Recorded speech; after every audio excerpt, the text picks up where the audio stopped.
Olha, por essa, eu acho que nem, sabe, aqueles petistas mais radical esperava que fosse acontecer. Eu estou falando do voto do Fux. Cara, o que o Fux fez, cara? E antes que você venha com mimimi, o Fux não gosta do Bolsonaro. Você entendeu? Fux não gosta do Bolsonaro nem pintado de ouro. Cara, o que o Fux fez, eu queria estar ali para ver a cara do Moraes. Porque o que o Fux falou na cara do Moraes, sem o Moraes poder dar pio, é o que todos nós queria falar e não tem oportunidade. Lavou a alma. Ah, mas isso vai acontecer o quê? Eu não sei. Provavelmente isso não vai mudar quase nada por agora, no julgamento. Mas o Fux está ali julgando como juiz. Sim, o Fux está julgando como juiz, porque ele odeia o Bolsonaro e ele está ali julgando como juiz. Os outros não. Os outros sabem como é que funciona a coisa, né? Eu vou trazer aqui dois trechos do Fux. Um primeiro, um pouquinho menor, e o outro um pouquinho maior, para você entender por que que o Fux pediu para anular todo o processo. Falou, ó, acabou, cara, isso aqui não é para ser aqui, tem que anular. E o Moraes caladinho, ficou pálido, cara pálida. A análise mais vertical dessas questões. Assim sendo, senhor relator, saltando todas as digressões que aqui fiz sobre o campo doutrinário e jurisprudencial, com as vênias de sua excelência, o dedicado relator e dos que o acompanharam, meu voto é no sentido de reafirmar a jurisprudência desta Corte adotada na questão de ordem na ação penal 937. Concluo, assim, pela incompetência absoluta do Supremo Tribunal Federal para o julgamento deste processo, na medida em que os denunciados já haviam perdido os seus cargos. E, como é sabido, em virtude da incompetência absoluta para o julgamento, impõe-se a declaração de nulidade de todos os atos decisórios praticados. De sorte, senhor presidente, que a minha primeira preliminar ela anula o processo por incompetência Pronto. absoluta. Cara, mas isso aqui, para mim, para nós da direita, não é surpresa. Sabe, o que o Fux falou aqui é o que manda, cara. Sabe? Isso é o que deveria ser feito. Esses processos não deveriam estar no STF, porque nenhum tem foro privilegiado. Você entendeu? Mas isso é tudo, sabe, marcadinho. Tinha que estar na mão do Moraes. Para o Moraes fazer do jeito que ele está fazendo. Por que que o Moraes, aqui mais na frente nesse vídeo, o Fux fala também que esse processo, se tivesse, tinha que estar sendo julgado no plenário do STF. Não só na primeira turma. O que que acontece na primeira turma? Sabe, só o Fux que ainda é mais ou menos contra o Moraes. Os outros todos vota igual o Moraes. Você entendeu o motivo que o Moraes queria tanto que ficasse na primeira turma? Que são só 5. Esse é o motivo. Porque ali na primeira turma ele tem mais controle de tudo. Só que por essa aqui, eles não esperavam. Nem o Moraes, nem os jornalistas militantes e ninguém, meu amigo. Aí tem um outro trecho aqui. Deixa eu ver aqui. Ah, tá aqui. Esse outro trecho aqui, meu amigo. Aqui o Fux, eu vou deixar rodar já para não ficar tão longo o vídeo, aqui o Fux pegou na ferida que a gente fala sempre.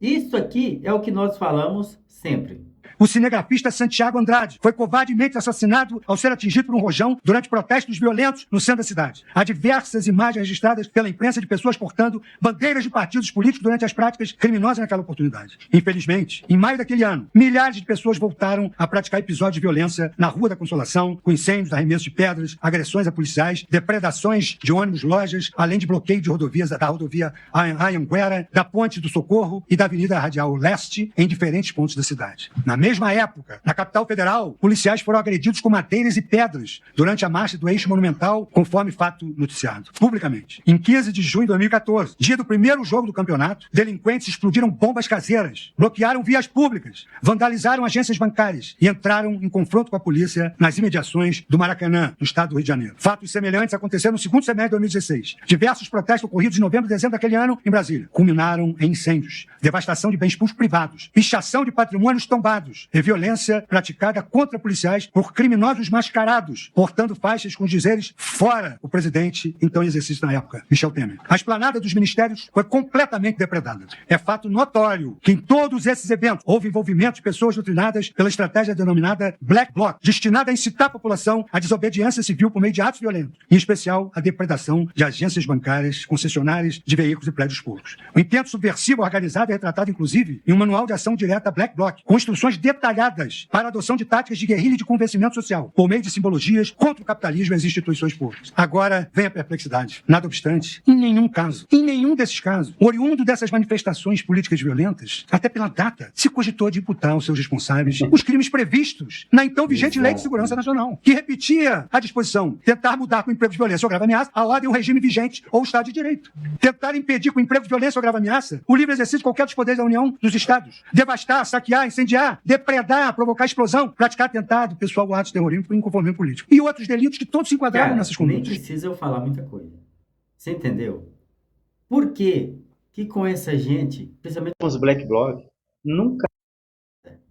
Você entendeu? Porque a questão não é quem está fazendo. A questão é quem o Bolsonaro representa. Essa é a questão. Se o Bolsonaro fosse um cachorro magro, jogado para lá, que ninguém desse moral, sabe? Não tivesse ninguém, não tivesse milhões e milhões de seguidores te seguindo, você acha que tinha esse circo hoje? Claro que não. O negócio, o que acontece? No começo, eles queriam deixar o Bolsonaro inelegível, pensando que com isso acabou. O bolsonarismo, a direita ia acabar. Na cabeça deles, do Moraes, do Lula, de todo mundo era isso. Eles achavam que deixando o Bolsonaro inelegível, acabou. Ninguém mais ia seguir Bolsonaro ia sumir do mapa.